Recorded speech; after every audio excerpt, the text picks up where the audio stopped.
and breathe out. And then back into our rotation. Quite comfortably. Hold on to your elbow.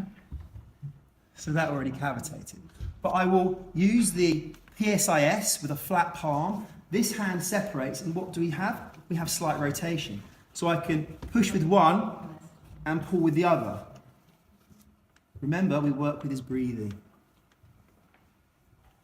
If it's part of your remit, take a deep breath.